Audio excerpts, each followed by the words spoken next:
다른 것 같은데 이거는 내가 나를 보고 하는 거예요. 예?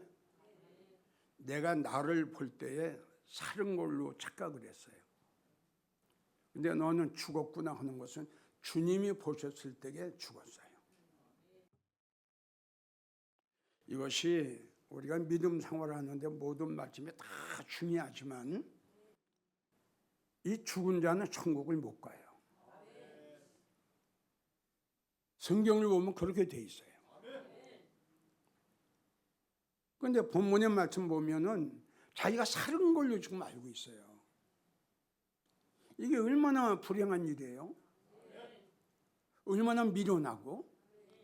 네가 볼 적엔 네가 아주 살은 것 같은데 내가 보니까 너는 죽었구나. 그래서 디모데전서 5장 6절을 보면 일락을 좋아하는 자, 믿음 생활하고 교회를 다니면서 예수님보다 세상에 더 정을 주고 세상을 더 사랑하는 거죠. 데마처럼. 그래서 성경을 보게 되면 넓은 길이 나오고 좁은 길이 나옵니다. 참 양은, 참 성도는 좁은 길을 가야 되는 거예요. 넓은 길은 많은 사람들이 가는 게 넓은 길이에요.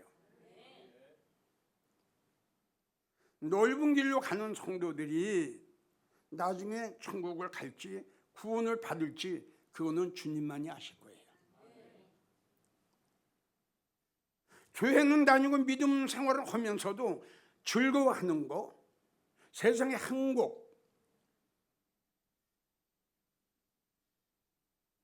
그런데 주님께서는 일락을 좋아하는 자, 세상 것을 좋아하는 자,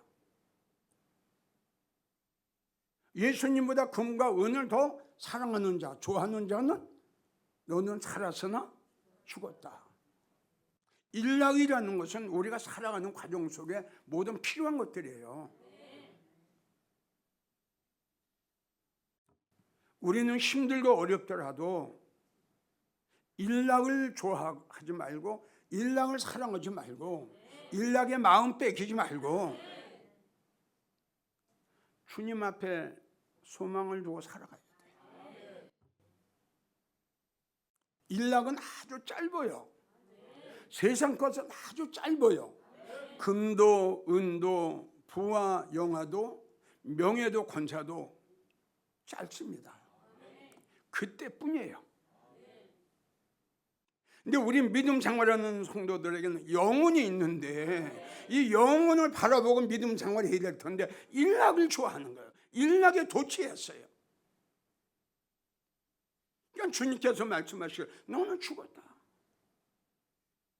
그러니까 마태복음 28장 21절 말씀도 예수님 제자가 한 아버지가 돌아가셨죠? 주님 앞에 이야기를 합니다. 예수님 부모가 돌아가셨으니까 장사 지내고 오겠습니다. 그때 예수님께서 죽은 자가 죽은 자들로 장세하게 하고 너는 나를 따르라. 이 말씀 속에는요, 영적으로 죽은 자하고는 대화하지 마라. 영적으로 죽은 자하고 함께하지 마라. 이 뜻이에요.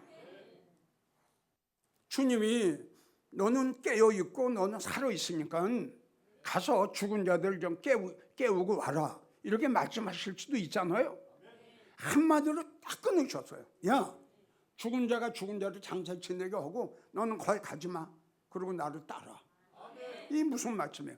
영적으로 죽은 자하고는 상대하지 말라는 거예요. 왜? 자기도 잘못하면 죽어요. 자기도.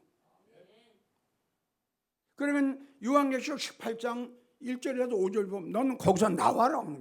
저들의 죄에 저들의 재앙에 나오라는 거예요. 나오라. 귀신의 처소가 돼요. 각종 더러운 영들이 모이는 곳이 돼요. 내가 생각할 때는 믿음 생활 잘하는 것 같은데 주님께서 보시니까는 엉망이야. 갈라디아 6장 3절에 아무데도 된 게 없어. 예배를 제대로 드리나 찬양을 제대로 하나 기도 제대로 하나 회개 제대로 하나 주님 앞에 감사해서 정말 보답하는 생활을 하나 아무것도 된 데가 없는 거예요. 그러니까 뭔가 착각하고 있다. 아무것도 되지도 못하고 된 줄로 생각하기 때문에 너는 너희가 속고 있다. 자기에게 속고 있는 거예요. 그런데도 몰라요. 그런데도 본인의 영적 상태를 내가 살았는지 죽었는지 그 자체를 모른다는 거예요. 내가 생각할 적에는 성령 충만하고 은혜 충만한 줄 알았는데 주님이 보시니까 너는 성령 소멸됐고 믿음 바닥났고 은혜 다 쏟았고 주님 말씀하셨죠. 성령 소멸되지 마라. 또 받은 은혜 쏟지 마라. 믿음 떨어지지 마라. 믿음 떨어지면 끝나는 거 아니에요. 전에 자세하게 설교를 했죠. 믿음 떨어지면은 사모하는 마음이 없어요. 이 말씀의 축복을 받고 말씀의 은혜를 받는 거는 정말 예수님 발 앞에 앉아서 말씀을 받았던 그 마리아와 같이 정말 말씀을 사모해야 되는 거예요. 사모하지 않으면 무슨 모든 거 다 다운됐어요. 내 말 맞을 거예요. 모든 거 다 다운됐어요. 내가 생각할 땐 영적으로 깨어 있는 줄 알았는데 주님이 보시니까 깊은 잠이 들었어요. 에베소 5장 6절 말씀하시기를 잠자는 자여 잠들은 자여 너는 죽은 자 가운데서 깨어 일어나라. 그러니까 영적으로 잠든 자를 죽은 자로 말씀하셨어요. 잠든 자여 너는 깨어서 죽은 자들 가운데서 일어나라. 고린도전서 3장 18절을 보면 아무도 자기에게 속지 마라. 자기가 자기에게 속지 마라 이거지. 이렇게 됐으면서도 속지 마라 이거야. 그러니까 속은 자를 찾아보면 밀어넣은 자 아니에요. 밀어넣은 자. 다시 이야기하면 아까 본문의 말씀 보면 너 어디서 떨어졌냐? 무엇 때문에 네 믿음이 떨어졌냐? 무엇 때문에 네 은혜가 바닥이 났느냐? 무엇 때문에? 어디서? 빨리 생각하고 그걸 찾아서 회개해라. 회개하지 않으면 내가 언젠가 너희가 도적같이 임할 거다. 얼마나 무서운 말씀이에요. 자, 영적으로 죽은 자 깨달음이 없어요. 영적으로 죽은 자는 영적 감각이 없어요. 참 불행한 거예요.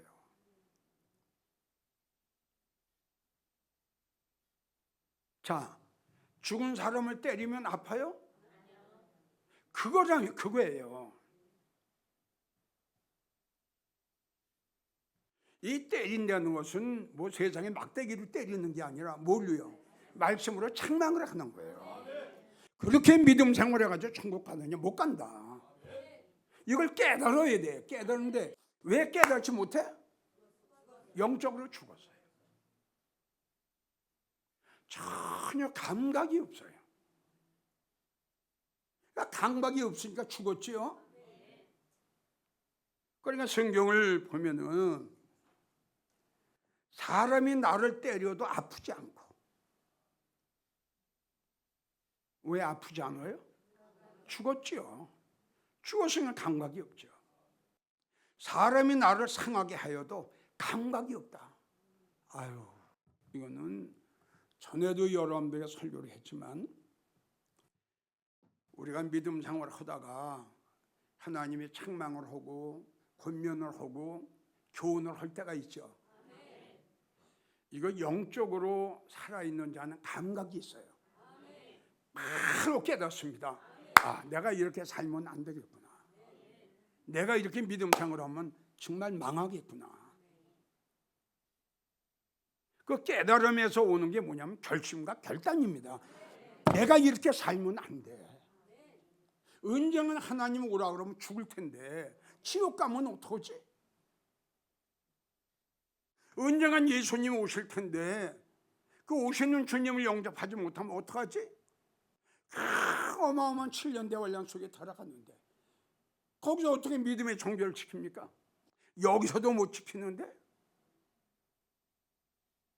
이렇게 변하는 시대에도 믿음을 제대로 지키지 못하는데 환란 속에 들어가 가지고 그 핍박과 그 목을 베고 팔다리를 잘리는 그런 환란 속에 들어가서 어떻게 믿음의 종교를 지킵니까? 예수 부인합니다.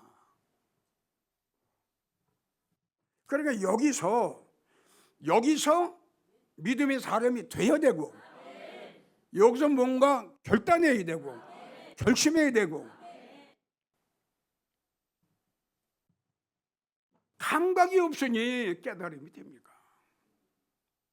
에베소 4장 19절을 보면 저희가 감각 없는 자 되어 자신을 방탕에 방임한다.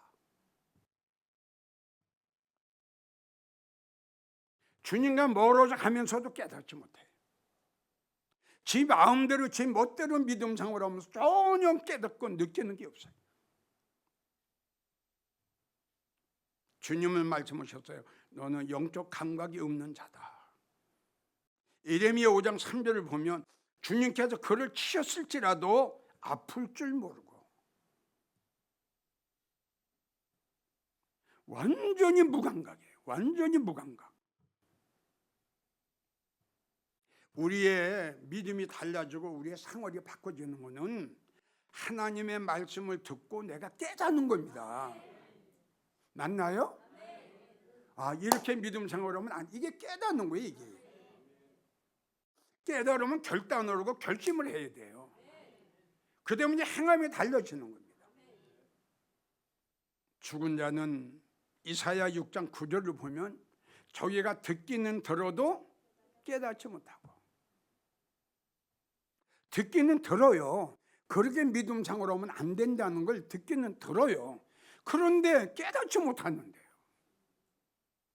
잠언 5장 6절을 보면 자기 믿음이 든든치 못해도 깨닫지 못하고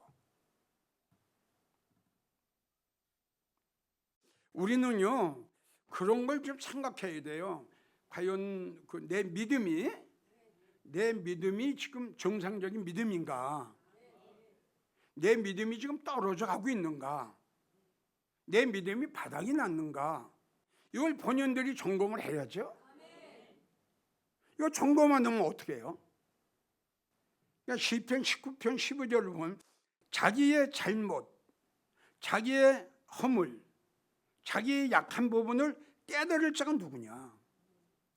깨닫지 못한다는 거예요. 다시 한번 이야기지만 깨닫는 것이 본인에게는 엄청난 축복이에요. 그래서 성경은 호세아 4장 14절을 보면 깨닫지 못하는 백성은 패망한다.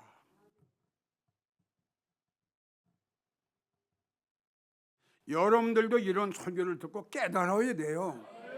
이런 말씀은요 그냥 보내면 안 돼요. 자, 내 말이 아니라 하나님 말씀이에요. 너희가 듣기는 들어도 깨닫지 못한다. 호세아 4장 14절 깨닫지 못한 성도는 백성은 패망한다. 하나님은 하나님 말씀하신 대로 하실 텐데요. 이런 게 참 너무 중요해요. 진짜 중요해요. 다시 강조하지만 교회 나오는 거하고 교회 다니는 거하고 정말 예수님을 믿는 거하고는 틀려요. 정말 예수님을 믿으면 아까 우리 찬송했죠. 세상의 행복과도 바꿀 수 없어. 세상의 명예와도 바꿀 수 없어. 세상의 금과 은도 바꿀 수가 없어. 정말 예수님을 진정으로 믿는 성도라면 이 세상의 무엇보다도 바꿀 수가 없는 거야. 이게 믿음의 성도요. 이게 주님을 믿는 참 성도요. 이게 다시요. 깨달으면은 내 생활이 바꿔져요. 진정으로 내 마음속 깊이 깨달으면 바꿔줘요. 자, 히스기야 왕 보세요. 이사야 선지자에게 말씀 주셨죠. 너 자식들한테 예언해라. 오늘 네 생명 끝난다. 언제 우리에게도 이런 말이 전달될지 몰라요. 우리의 인생의 종말이 올지 아무도 몰라요, 여러분. 히스기야 왕이 이 말을 듣는 순간에 깨달아요. 자기가 살아왔던 지난날의 과거를 쭉 생각해 보니까 온갖 후회투성이야. 거짓이 너무 많고 위선이 너무 많았고 가증스러운 일들이 너무 많았고 너무 하나님하고 멀리 떨어져 살았어. 우리는 너무 잘 압니다. 이 말을 들었던 히스기야 왕이 어떻게 했는가? 얼굴을 벽으로 향하고 세상 거 안 보겠다 이겁니다. 내가 살아야죠. 살 수 있는 방법은 깨닫는 거예요. 살 수 있는 방법은 회개하는 거예요. 얼굴을 벽으로 향하고 얼마나 눈물 흘리면서 회개했든지 하나님께서는 그의 기도를 들으시고 그의 눈물을 보시고. 보세요. 깨닫고 회개하는 게 얼마나 중요한가. 아멘 오세요. 베드로 예수님 수제자였죠. 실수했어요. 그걸 깨닫잖아요. 그걸 알았잖아요. 방송 대곡을 한 거예요.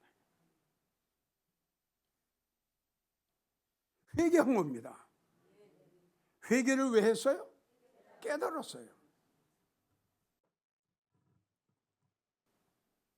여러분들이 뭐 영광의 보좌는 둘째 쳐놓고 천국이라도 가기를 원한다면 죽은 자가 아니라 산 자, 감각이 없는 자가 아니라 감각이 있는 자, 무지한 자가 아니라 하나님 말씀 듣고 깨닫는 자, 깨닫고 정말 히스기야 왕처럼 가슴을 찢으면서 통곡하고 베드로처럼 정말 회개할 수 있는, 천국 가려면 천국이 믿어지면은 이렇게 해야죠. 천국 못 가면 지옥이에요. 그래서 깨닫는 것이, 나는 그렇게 생각해요. 깨닫는 것이 은혜 중에 은혜다. 깨닫는 것이 나를 살리는 길이다. 히스기야 왕 보세요. 베드로 보세요. 요나 보세요. 니느웨 백성 보세요. 똑같습니다. 들었죠? 책망을 깨달았어요. 그리고 바로 나온 게 회개입니다. 그러니까 구원받았잖아요. 죽은 영은 믿음이 죽었고, 예배가 죽었고, 기도가 죽었고, 찬양이 죽었고, 회개가 죽은 영혼들이, 심령들이 살아나는 방법은 그동안 수백 이야기를 했지만 하나님의 생명의 말씀이 내 심령 속에 들어와야 돼요. 이거 외에는, 이 방법 외에는 내가 죽은 믿음, 죽은 예배,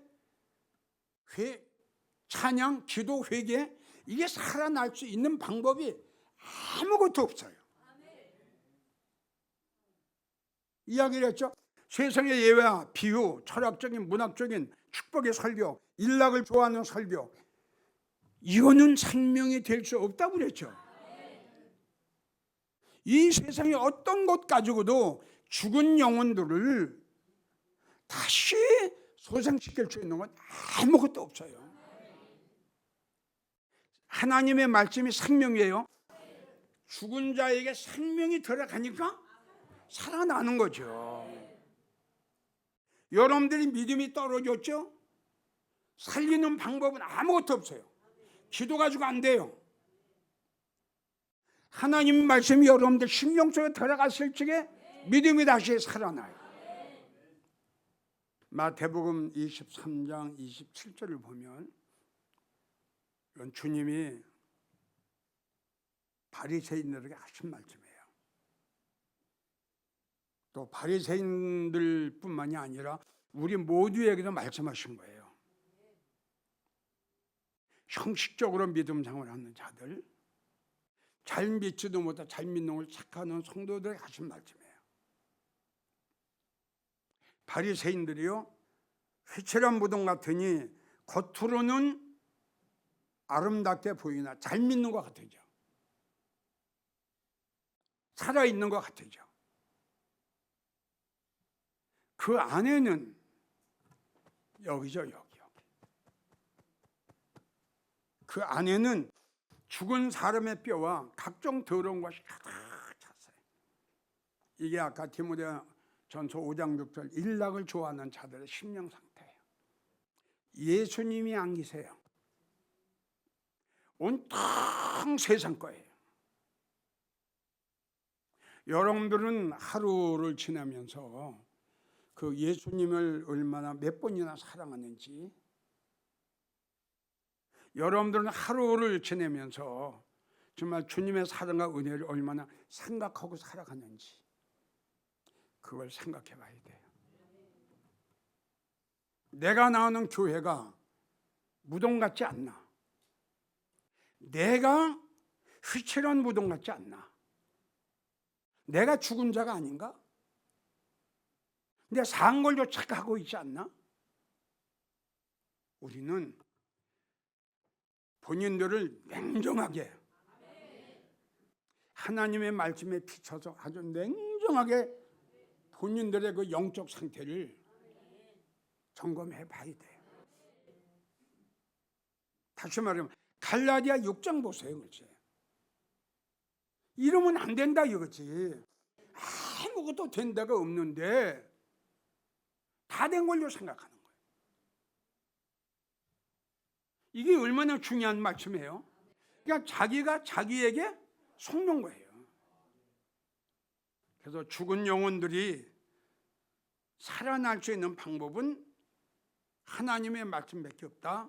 그게 성경에 에스겔 37장 10절에 보면 생기가 그들에게 들어가며, 아까 말씀드렸죠? 하나님의 생명의 말씀이 내 속에 들어와야 돼요. 여기 생기가 그들에게 들어가며 그랬어요. 듣는 게 아니에요. 들어와야 돼요. 내 심령 속에. 그러니까 살아나지 않는 건 뭐냐? 그 생기가, 그 생명의 말씀이 내 심령 속에 안 들어온 거예요. 그러니까 죽은 상태 그대로예요. 생기가 그들에게 들어가며 곧 살아서 일어나는데 살아났어요. 모든 죽었던 게 다 살아나요. 결론입니다. 한국 교회 목사님들은 이제 설교가 절대적으로 바꿔줘야 됩니다. 목사님들 교회도 영적으로 죽은 자, 감각이 없는 자, 깨닫지 못하는 자 많이 있습니다. 이건 내 말이 아니라 하나님 말씀, 예수님 말씀이에요. 사는 것 같은데, 네가 볼 적은 사는 것 같은데 내가 볼 적은 다 죽었다. 살리십시오. 저 죽은 영혼들을 살리십시오. 그러기 위해서는 세상의 예와 비유, 일락을 좋아하는 설교 그만하세요. 그만해야 됩니다. 그렇게 하셔야 이듬해 예수님 만났을 때에 목회 잘했다고 칭찬받지. 혼납니다. 성도의 심판보다 목사의 심판이 더 무섭습니다. 에스겔을 보세요. 가라, 목자를 쳐라. 목자들아, 애곡하라. 성도들도 이제는 말씀의 분별을 해야 됩니다. 다시요. 세상의 예와 웃기는 설교, 행복의 설교, 여러분들 영혼의 양식이 아닙니다. 생명이 아닙니다. 그걸 여러분들은 수십 년 동안 먹어왔잖아요. 육적으로 우리가 볼 때에는 여러분들 영혼이 잘 된 것 같지만 천만에요. 영적으로 여러분들의 영혼을 볼 때 엉망입니다. 하나님 말씀이 우리의 생명이고 하나님 말씀이 우리의 영혼이라는 거 성도님들 잊지 마시고 나중에 가슴 치면서 후회하지 마시고 이규영 목사가 여러분들에게 간절히 간곡하게 부탁할 때 이 말씀을 받으십시오. 그래야 삽니다.